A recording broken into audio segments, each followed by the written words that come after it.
Hello there, this is Al 24 News, live from Algiers, coming up next in our news program.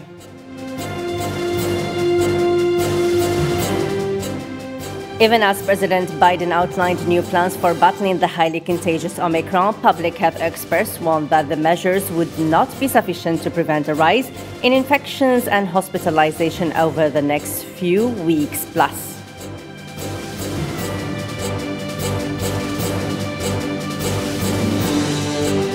South Korean President Moon Jae-in has pardoned former President Park Geun-hye, who was serving a 22-year prison term for a vast corruption scandal.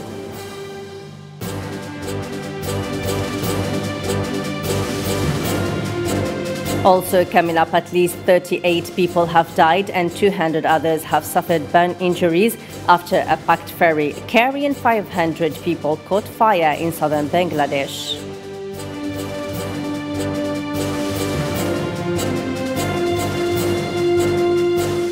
And the Palestinian Red Crescent announced that the death toll among Palestinians rose to 127 following clashes with the Zionist forces in the occupied West Bank.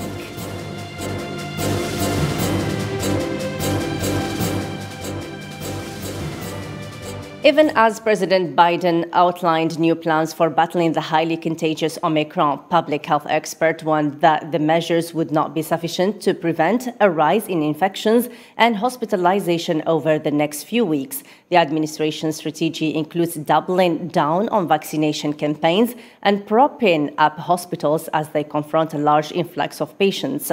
Federal officials will direct resources, including army doctors, to support healthcare systems and distribute rapid tests to Americans.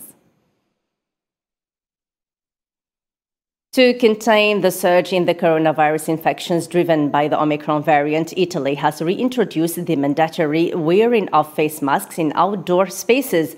The Italian Health Minister Roberto Speranza, who announced the measure to the cabinet, did not say when the rule would come into effect, but states that higher quality masks would be required in certain venues, including cinemas, theaters, sporting events, and on public transport.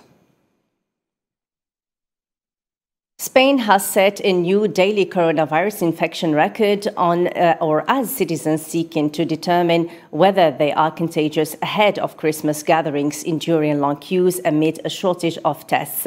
The nearly 70,100 new cases recorded on Thursday were Spain's third consecutive record high in 3 days. The Spanish government has ordered mandatory mask wearing outdoors, with a few exceptions starting from Friday. And now France started vaccinating children as a step to contain the new strain of the coronavirus, and the Czech tightened arrival conditions for New Year's celebrations. French Health Minister Olivier Véran said France will report around 88,000 new confirmed COVID-19 cases and that the records would be the worst since the pandemic began in 2020. As governments are fighting to contain a new wave of cases, French health workers began delivering Pfizer jabs to children aged between 5 and 11. And Macron wished happy holidays to everyone on his Facebook page and called people to respect social distancing and to get tested. He also thanked the mobilized medical staff who look after people and protect them. With more than 119,000 new cases, Britain also reported new national record for COVID-19 infections. However, 2 studies in the UK provided some early hints that Omicron may be milder than the Delta strain. And according to the studies, any reductions in severity will need to be balanced against the fact that Omicron spreads much faster than Delta and is more resistant to vaccines. Czech Health Ministry declared that any foreign visitors need a negative PCR coronavirus test to enter the country starting from December the 27th, unless they have already had a booster, in order to limit the spread of the Omicron coronavirus strain during the New Year's celebrations. Prague will allow celebrations, but with restrictions on the number of people gathering in events and in numbers of people seated in one table in restaurants. Australia narrowed today, Friday, the wait time for people to receive COVID-19 booster shots as another record jump in daily infections resulted in cancelled flights and sent Christmas travel plans into disarray. From January the 4th, the country would offer booster shots to every person aged over 18 who had their second shot 4 months earlier, and the interval would be again reduced to 3 months by the end of the month. South Korean President Moon Jae-in has pardoned former President Park Ji-un-hye, who was serving a 22-year prison term for a vast corruption scandal. The decision came along with the support of politicians of the conservative main opposition People Power Party to pardon her. Moon Jae-in, South Korea's president, granted a pardon to former President Park Geun-hye, who is serving a long prison term after being convicted for a series of corruption charges amid the tight presidential race, according to an announcement of Justice Ministry. The Justice Ministry explained that Park was on a list of people receiving special forgiveness and was pardoned from a perspective of national unity in the face of difficulties caused by the coronavirus pandemic. The 69-year-old pardoned president was serving a 20 years prison verdict for bribery and abuse of power, with another 2 years for election law violations. Park is South Korea's first democratically elected leader who has been thrown out of office after being found guilty of scheming in order to receive tens of billions of won from major corporations, mostly to fund her friend's family and non-profit foundations. In 2017, the Constitutional Court supported a parliament vote to accuse her over a scandal that also landed the heads of 2 corporations in jail. The corruption scandal exposed shady links between big businesses and politics in South Korea, and her imprisonment became a political issue that divided the country, with conservatives having weekly rallies in downtown Seoul urging her release and criticizing Moon until the COVID-19 pandemic emerged. Moon had previously pledged not to pardon those who were convicted of corruption. However, the decision came as many supporters and politicians of the conservative main opposition People Power Party have been calling for Park's pardon ahead of the March 2022 presidential election. An Indian court has urged Prime Minister Narendra Modi's government to suspend political rallies and election campaigns in the voting countries in light of the increasing number of Omicron cases, which could lead to a third wave of coronavirus. A state legislative election is scheduled for early next year, but the final date has not yet been set. Local elections are to be held simultaneously in the other 3 states. A fire in the intensive care unit of a COVID-19 hospital killed 2 people in Russia's southern city of Astrakhan, citing a source in the emergency rescue services. In a statement, Russia's emergencies ministry said there were casualties, but no details were given. At least 38 people have died and 200 others have suffered burn injuries after a backed ferry carrying 500 people caught fire in southern Bangladesh. The incident happened early in the morning near Jakarta, 250 kilometers south of the Bangladesh capital, Dhaka. At least 3 people died in a plane crash in Eastern Democratic Republic of Congo's South Kivu province, the provincial transport minister said, while another local official said that the death toll could be as high as 5. Officials said the plane went down in the village of Kaisha, around 15 kilometers from the territorial headquarters towns of Shabanda. Lingnan University dismantles Tiananmen massacre relief, while another peace goddess of democracy was removed from the Chinese University of Hong Kong. A liberal arts university in Hong Kong has taken down a relief depicting events during the deadly 1989 Tiananmen Square crackdown, a day after a similar artwork was removed from another leading academic institution in the Asian financial hub. Lingnan University officials blocked off early on Friday the area where the Tiananmen Square massacre sculpture was installed before removing it, according to Lingnan University Student Union Press. In a social media post, Hong Kong-based photographer and columnist Galileo Shang also confirmed the removal of Chinese-born New Zealand artist Shen Wiming's 21 feet by 10.5 feet piece, which was installed at the university in 2010. The 2008 statue is made of a copper and is an imitation of original monument erected by Chinese student in 1989 and was paraded in the middle of Tiananmen Square just before the crackdown. It became a symbol of defiance and freedom for the protesters.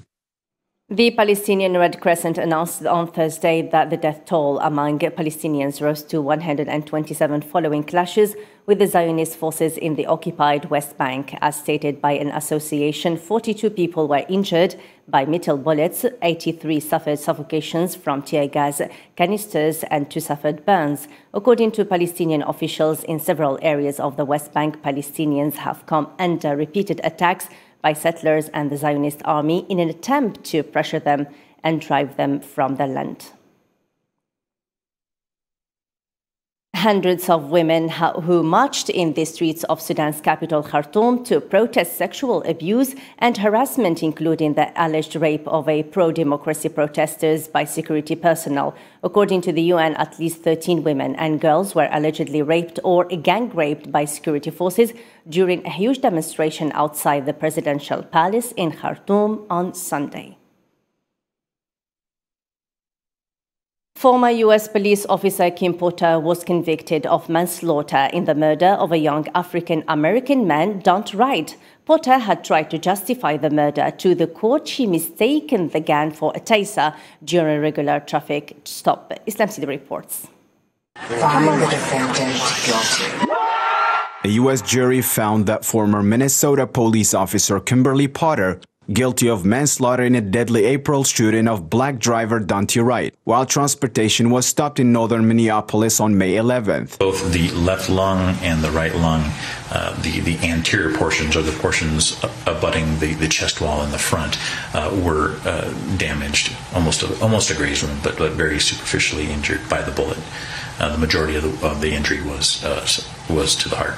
Judge Regina Chu rejected her attorney's plea for her to be allowed to spend Christmas with family. Faces a maximum of 15 years in prison on the most serious charge and 10 years on the second. We, the jury, on the charge of manslaughter in the first degree while committing a misdemeanor on or about April 11, 2021, in Hennepin County, state of Minnesota, find the defendant guilty. The verdict on count 2 is we, the jury, on the charge of manslaughter in the second degree, culpable negligence on or about April 11, 2021, in Hennepin County, state of Minnesota, find the defendant guilty. During the trial, the prosecution claimed that veteran police Potter betrayed the badge and accidentally pulled a gun instead of a taser in a fatal case, ignoring years of training. Wright's murder took place a few miles north of former Minneapolis police officer Derek Chauvin, who was being convicted for the murder of George Floyd, a black man who died in 2020 during his arrest for a protest in a U.S. city, caused racism and police violence. The police officer attempted to arrest Wright when she learned that he had a pending arrest warrant. When he tries to escape, body camera footage shows Potter shouting for a taser and saying, "I make fun of you," before firing a single shot from the pistol. The victim's family was full of emotions after the verdict. Now we've been able to process it. We want to thank the entire prosecution team. We want to thank community support, everybody who's been out there that has supported us in this long fight for accountability. The basic facts of Wright's assassination was captured by Potter's Warren camera, which led to several nights of anti-racial protests in the Brooklyn Center community and nearby Minneapolis. But mostly controversial, there was no room for it. Amid worsening relations between Beijing and Washington, President Joe Biden signed a new law on banning products made in China, Xinjiang region, because of China's oppression of its largely Muslim Uyghur minority population. Pushed by members of the United States Congress, the law passed in both the House of Representatives and the Senate by unanimous voters earlier this month. The U.S. State Department announced that the Secretary Anthony Blinken spoke by phone with NATO Secretary General Jens Stoltenberg to discuss concerns about the Russian military build-up on Ukraine's border. The Foreign Ministry said in a statement that the call discussed the path of the NATO to engage with Russia and emphasized that the alliance remains ready for a meaningful dialogue with Russia while standing united to defend and protect allies. Germany and France value the announcement of the Ukrainian tripartite contact group on the commitment to strengthening the ceasefire on Ukraine. This came in a statement by the German and French foreign ministries in which they expressed their firm determination to adhere to the measures to strengthening the ceasefire agreement of July the 22nd, 2020, and thus contribute a significant share to security along the line of contact on the eve of the holiday's birth. Russian President Vladimir Putin holds an annual press conference during which he talks about the most pressing issues on Russia's domestic and foreign agenda, including the coronavirus, the Omicron mutant, the country's economy, and about the political and military crisis that is shaking the European security balance stemming from the Cold War. Hassan Barkan reports. Russia President Vladimir Putin held a major annual press conference during which he talked about the most pressing issues on the state's internal and external agenda. President Vladimir Putin affirmed that Russia's action will not depend on the course of negotiations, blaming NATO for deceiving Moscow and stressing the need for the alliance to stop its expansion to the east and provide security guarantees to Russia. Our action will not depend on the course of the negotiations, but on the unconditional compliance with Russia's security today. From a historical perspective, in this context, we've made it clear that NATO's further eastward expansion is unacceptable. I've said this many times, and you probably know this well. Not a single inch to the east. NATO guaranteed us that in the 1990s, and you know what? They cheated us. 5 waves of NATO expansion. And there you go, they're now in Romania and Poland with weapon systems. This is what we're talking about. It's not about us threatening someone. Vladimir Putin added that Russia did not come to the US or UK borders, but they did. Have we come to the borders of the US or the UK maybe? No, they came to our borders. You should not demand guarantees from us. You must give us the guarantees. It's up to you, and you must do this immediately right now. Vladimir Putin shed the light on some historical events mentioning the USSR and suggested that the West is seeking to dismantle Russia. Sometimes it looks to me that we live in 2 different worlds. Back in the 1990s, the USSR did everything it could to build normal relations with the West.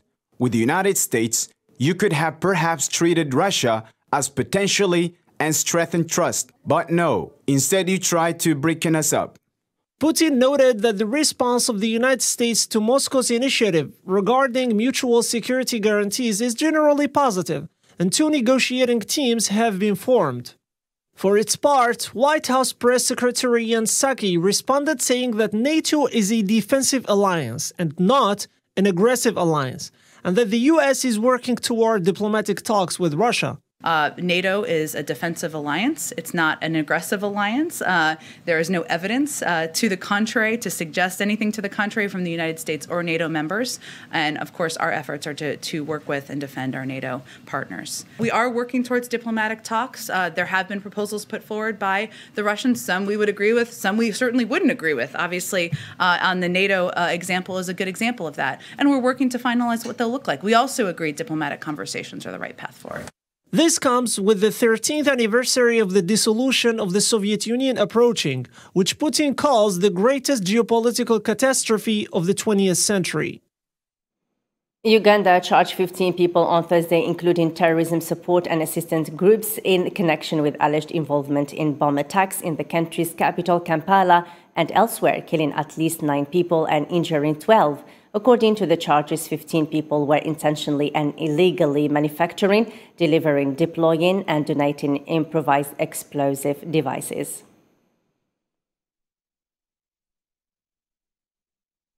Canada has welcomed more than 400,000 permanent residents in 2021, a record in the Canadian history. Bringing immigrants into Canada is a major pillar of the government's plan to address the country's labour shortage. More with Nabil Khazini. Canada has landed over 400,000 new permanent residents in 2021 for just the second time since it was founded as a country in 1867. The previous record was at the beginning of the last century in 1913, when 250,000 migrants were welcomed to Canada. This is a historic moment for our country as we have welcomed the largest number of newcomers in a century. Canada is a country built on immigration, and we will continue to safely welcome the immigrant Canada needs to succeed. Prior to the pandemic, Canada set a goal of welcoming 341,000 new immigrants in 2020, but due to the coronavirus pandemic, it only landed 184,000 last year. Canada doubled down on immigration to support its pandemic economic recovery by announcing it would target the arrival of 400,000 new permanent residents this year. The goal has been achieved. Canada needs immigration to drive its economy, enrich the Canadian society, and support its aging population. 1 in 3 Canadian businesses is owned by an immigrant, and 1 in 4 healthcare workers is a newcomer. The Canadian government has said it hopes to add another 400,000 new permanent residents in 2022, and by 2036, immigrants will represent up to 30% of Canada's population. And for some news about the world's economy, let's follow these summaries by Nabil Khazini again. The Algerian Prime Minister Ayman bin Abdurrahman has revealed a plan to accelerate the modernization of payment systems in Algeria, a system that aims to provide more than 60 million credit cards to Algerians by 2024. The minister added that more than 1 million electronic payment devices and more than 10,000 web-based commercial services for goods and for services will be provided for traders, a step further to make electronic payment a major means for payment in the country.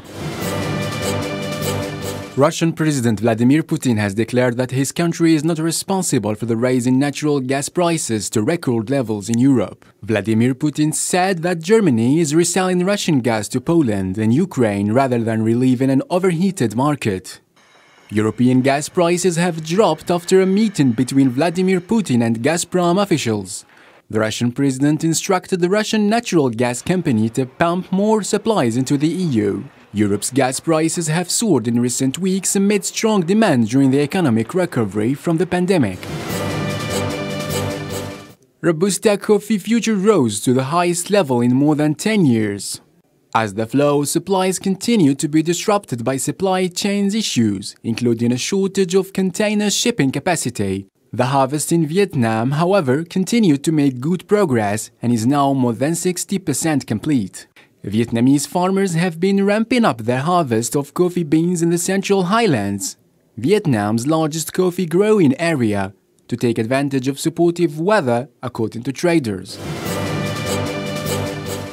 The U.S. Department of Energy is expanding its role in clean energy research efforts with $20 billion for new office that will promote clean hydrogen, carbon capture, energy storage, small modular nuclear reactors, and other technologies. Elon Musk unloaded more Tesla stock, bringing the total value of his share sales to more than $50 billion since the billionaire last month began a string of such transactions. Elon Musk sold more than 934,000 of the shares in the company he runs, a value of around $928.6 million. Musk still has around 1 million stock options that will expire in August 2022.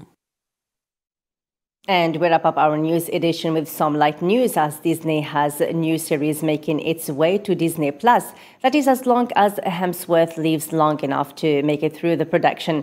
Limitless, a 6-part documentary from National Geographic, takes Hemsworth on a journey through science, that field that studies how to slow down the effects of aging and face life healthier. More with Abdurrahim Kashur.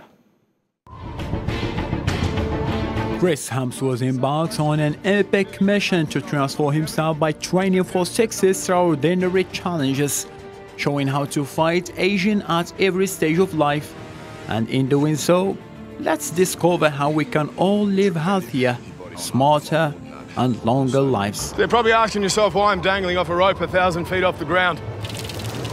I'm asking the same question. Well, Disney wanted to make a show about longevity. Turns out this has something to do with it. Here we go. Each episode will tackle a different way we can live better for longer, regenerating damage, maximizing strength, building resilience, shocking the body, supercharging memory, and confronting mortality. Hemsworth will meet leading longevity scientists who believe that the key to staying young lies in rooting out and reversing the average of time. In Limitless, Hemsworth will come face to face with his own mortality, testing ways to extend his health life in challenges that will stretch his physical and mental abilities. So strong, so powerful. If this is going to challenge your body, it'll challenge your brain. This series will showcase extraordinary examples of endurance science from around the world, from the habits of centenarian martial artists to how Navy SEALs conquer stress. The series will reveal body hacks anyone can practice to keep the effect of aging at bay and keep you fitter, smarter, and stronger regardless of the age. Entertaining, immersive, and life-changing, Limitless will write the rule book on living better for longer. This latter TV show is being produced for Disney Plus by Notopia and Protozoa Pictures, streaming over the National Geographic Television. So to answer the question of how can we live longer and stronger, let us push the boundaries of human potential in Limitless with Chris Hemsworth. Getting older now, I don't feel invincible. That's all for this half hour from our studios in Algiers. I shall meet you again at 6 p.m. in another World News program. Thanks for watching. Bye-bye.